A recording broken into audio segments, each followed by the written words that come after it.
Hey everyone, welcome back to the range. My name is Matt, the self-proclaimed king of armor destruction, and I have another plate from A&D Outfitters to destroy today. In full transparency, A&D contacted me and asked to have me test some of their plates to see how tough they are. This one is their RF2 offering. It is multi-curve. You can see those curves there. It is approximately 1.03 inches thick, so it's not too thick. It's about average for what I would consider an RF2 plate. It weighs 4 pounds and 10 ounces. You can see, oops, maybe, stay little plate. You can see from the close-up camera I've marked some white lines on the outer edge of this plate to indicate that the strike face does not extend to the full outer edge of the plate.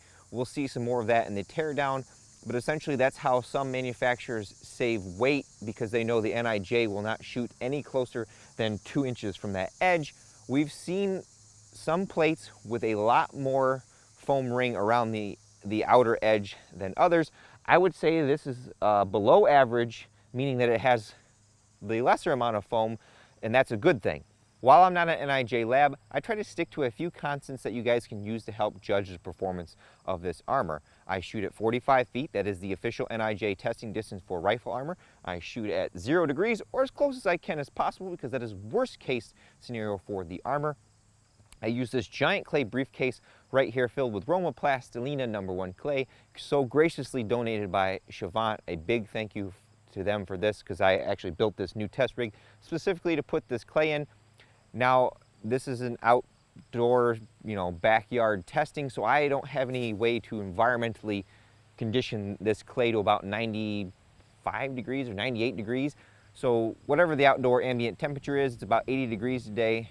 We may not see, true back face signature when shooting this plate, but this just gives you a representation, and it's a giant thing that I can put my plate against so that it's not getting thrown around and we're not taping it up to a steel target. Basically, I'm trying to cut all the bullshit out. We also use a chronograph whenever possible so that we have that instant feedback for velocity, so if a round does penetrate, we know at what velocity that it does, so then we could either step down, or if it actually stops it at a certain velocity from, a 16-inch barrel, we can step up to a 22-inch barrel and gain that velocity and know where that breaking point is. Also, since this has a ceramic strike face, I detect a little bit of drop face protectant foam on there, but not much. We drop it on its face on the concrete 2 times per the NIJ standard as a preconditioning test. We're going to start with our 5.56 threats. I wrongly assumed a few armor tests ago that if it had a ceramic strike face of an appropriate thickness, any 5.56 threats outside of true AP weren't a concern. Well, we were kind of wrong. So I have M193, that is the Army's 55 grain full metal jacket load lead core. I have M855, that is a 62 grain lead core with a steel conical tip inside of it, hardened about 49 to 52 on the C scale. Then I have the Army's current issue 62 grain M855A1 enhanced performance round. It has a larger steel tip that's hardened to about 60 on the C scale. We have a 22-inch TC compass with a turbo 5.56 on here, so we're going to see maximum velocity. Real world wise, this kind of engagement at 45 feet with this kind of guns, not going to happen. But if the armor stops it at this distance, any shorter barrel length is not going to pose a threat to this panel.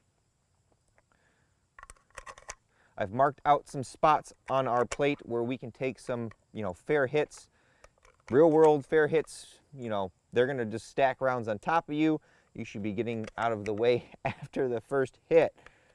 The M193 will be first. Try to call these shots out as I place them so we don't forget, because I'm by myself today. So this will be the upper left of the plate.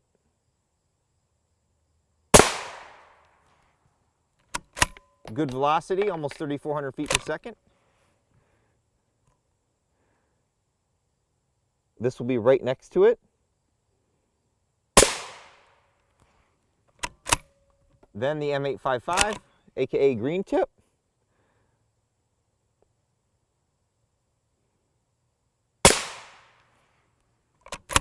Now the M855A1.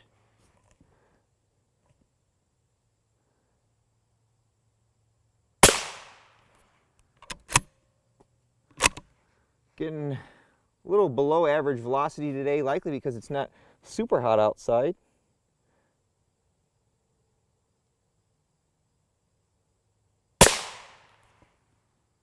Good velocity off that. Well, what do y'all think? Oh, no pass-through, folks. I see we have some foam on the backside to help lessen that back face deformation to you. I detect a little bit on the front, but I'm not sure how much. We'll have to tear that down. Here's some of the recovered bullets. I'm not sure if you can, how well you can see them. I'm by myself, so the camera's probably not going to move too much. I did see that we're using a hexagon tile. I'm not sure how thick they are. I think that will come into play when we get into the 308 threats, but I just wanted to kind of, precondition the plate with these 5.56 threats to make sure it was going to stop them, and it did with no issue. There's a little bit of back face in the clay, but nothing to write home about. We've certainly seen a lot more, but typically we don't see that until we get into the 308 threats. All right, now we're going to get nasty. Now, in full disclosure, these rounds are completely left field outside of the purview of the NIJ. These are our advanced 308 threats. We've got M80A1, that is the Army's current issue ball round in 7.62 NATO. It's 130 grains, has that little arrowhead steel tip, hardened to about 49 to 52 on the C scale. I do believe the new armor-piercing round to replace M993 is designed very much like that, and it uses a tungsten arrowhead instead of steel. I also have an older armor-piercing threat, that is P80 black tip. Israel and FN actually manufactured it. It's kind of like M61, but not quite the same thing. Normally you can tell that it's the black tip based on the two cannelures there. A lot of people will sell it as M61, but it's just regular P80 black tip. We have a 16-inch CZ557, got the JK Armament rifle kit on here. We'll take these two shots, and if it stops it from these, then we'll step up to the 22-inch. These hexagon style plates are really good at stopping these intermediate threats like 5.56. Once you get into the 308 arena, though, with that extra muzzle energy and the larger bullet composition and harder bullet composition, I don't think the way the cracks form and break up the projectile works so good with these smaller tiles compared to either a monolithic or a larger, rectangle tile. So this will be interesting, is basically what I've said after wasting a bunch of your time. So the M80A1 first, I will place that on the right side of the plate.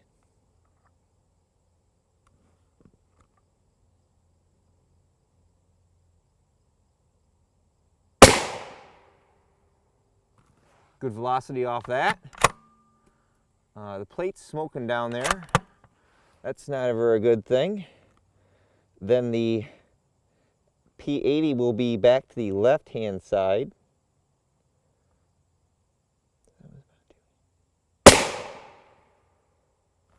Good velocity off those two.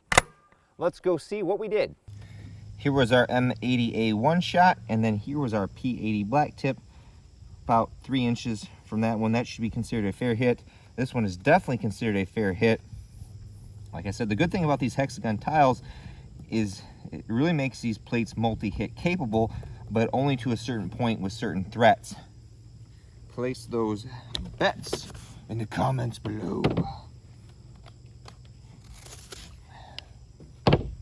I'm kind of scared to look, folks. M80A1 and that P80 black tip are pretty hard threats to stop. R.A.N.G.E. We have a penetration on the M80A1,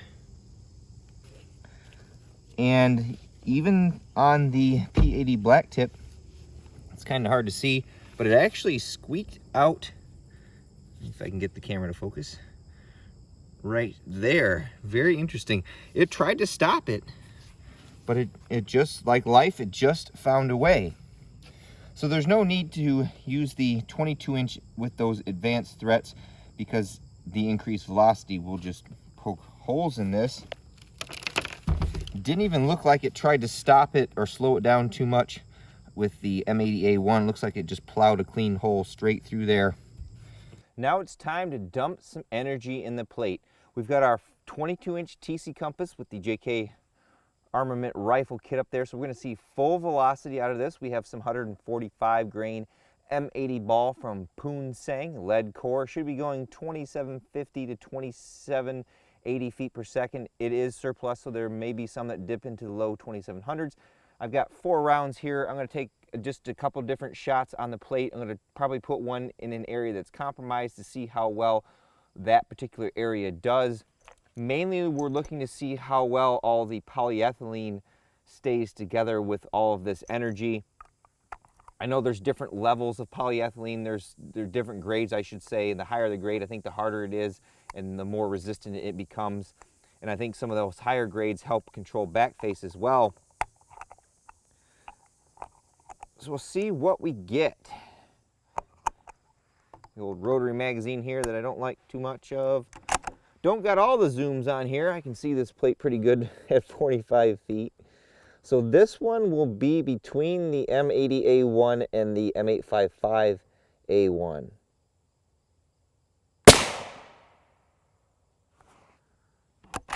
Like I said, low velocity there. I'm not sure what the variance is for M80 ball for the NIJ. And then these ones are going to be on the bottom. My plate's smoking down there, folks. There was good velocity.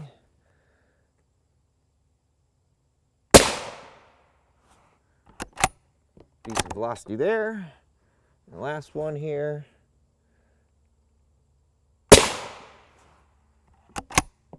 Good velocity there, or wait, whatever. I think I put some hurting on this plate. There was our first M80 shot, really close to the M80A1. So that in the NIJ world wouldn't be considered a fair hit, but in Love and War, that would be. Here was shot number 2, 3, and 4. These I all consider fair hits. This one has me slightly concerned. As always, place those bets in the comments below.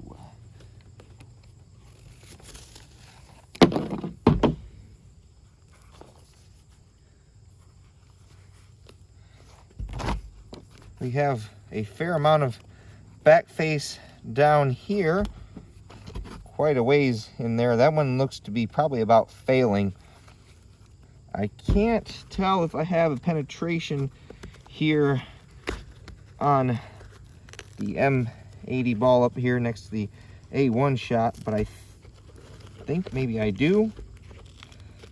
When we tear this down in a second, we'll be able to see definitively. But I don't see a hole there. But we'll actually, yes. So our M80A1 hole was down here. This may be hard to see. And then the M80 hole is right here. It's actually not long way, or it's not a perfect hole. It's smushed a little bit. So it's probably having a tough time to get through. But that would not be considered a fair hit in the NIJ's mind. There might not have been enough ceramic there to fully stop it. I wanted to place it like right here, but then I wasn't paying attention, and you'll probably throw a comment below about, well, how hard is it to hit a dot at 45 feet? I did bring our depth gauge down here. Like I said, this would be a representation of backface, but that's about 57 millimeters, so that's, 13 millimeters past the NIJ's limit, and this clay is cold today. I mean, it's warm, but it's not too temperature. So the warmer it gets, the more backface it will show. That one was about 33 millimeters, that second shot, or the third shot. This guy over here, and it's really hard, 39 millimeters. It's really hard to measure this because I just want it as a compressible media, and I don't want to be, a replacement for relying on the NIJ third-party labs to provide us with this data. I'm just here to show it to you in video format. All right, now for a lot of people's favorite part of these tests is the teardown. I'm here to give you guys the God honest truth about all this stuff. Sometimes manufacturers don't give the retailer all the correct specifications, so then when we do these teardowns, if I can get inside of them, sometimes it's really hard to get inside these plates, and that's a good thing. we can see without a doubt the whole truth. So right here is our backer for our level 3 plus RF2 plate. This is a really thick foam. I almost think this should be halved or quartered, so less of this and more polyethylene. As you can see here, this is our ceramic strike face. They are using, like I said, hexagon tiles. They are approximately 240 thousandths thick. There is a little bit of foam on the front that you can see there. That's that grayish black material. I'd like to see that increased a little bit. Like I said, I don't know why there's all this foam on the back, because it didn't look like this foam particularly helped us controlling back face. And as we outlined on the outside cover of the plate, it is not true edge to edge. You can see right here where the tiles stop. This is a different type of foam. It's like a high density, like Instapak foam. You can see it's pretty rigid there. This was about 900 thousandths from the edge on this side. This looks to be less over here, and down here on this edge it is foamed to meet the pattern there. Up top, same thing, and there's foam all the way on the outside too that helps protect it. And then over here, this is our polyethylene backer. This one did a pretty good job. Normally what I see with some of the import plates is that these sections actually come apart, almost kind of like they weren't pressed well enough together. This one seems to have done a pretty good job. Like I said, down here with that last 308 shot, I think there's just not enough polyethylene here to provide us with adequate back face protection. But overall, I think this was a fairly good constructed plate. Like I said, in all my testing, I'd like to see less of this foam on the edge and more strike face. The advantage to this is it's going to weigh less, but potentially provide you with less protection. Now, when the NIJ tests these plates, they will not take a shot any closer than 2 inches from the edge, sometimes even 3, depending on the threat. So they'll never test the edge unless the manufacturer wants to test it and boast it as a selling feature. I would like to see some better bonding of these tiles to the backer. It came apart pretty easily, but it still looks like they're using a good amount of adhesive to keep it together, because this kind of didn't want to peel off. And as I mentioned throughout the video, these little hexagon tiles seem to do really good against 5.56. I mean, if we shot this with 5.56 and you placed a shot ever so carefully on each one of these, this thing could take many hits, maybe even a whole magazine full of hits, kind of like the Militech RF2 plate. But once we get into that 308, that energy just seems to be too much for these smaller tiles. Well, folks, there you have it. With our R.A.N.G.E. Outfitters RF2 plate, I think those hexagon tiles are playing to the advantage of the armor very well. When you don't have an advanced threat such as M80A1 or the P80 black tip, the upcoming M193 and M855 RF1 and 2 standards, and even M80 ball and 7.62x39 don't stand a chance against this particular material makeup. And because of those hexagon tiles, if you take a hit up here in the plate, all that cracking is going to stay up there, and other parts of the plate are going to remain intact. I would like to see the manufacturer of this plate cut the amount of foam in half on the back end, add more of it to the front, and possibly increase the thickness just a little bit more to provide us with some more polyethylene. So when we do take a 308 hit threat, you're going to see less back face overall. As our video comes to a close, because the mosquitoes are out here attacking the crap out of me, I take a moment at the end of all my videos to thank all those who helped make this possible. Number 1 is my Patreon supporters. Number 2 is Andrew over at R.A.N.G.E. Outfitters, who in full transparency provided me with these plates to test with no strings attached. And of course, number 3 is you all for watching. Until next time, I'll catch you at the range.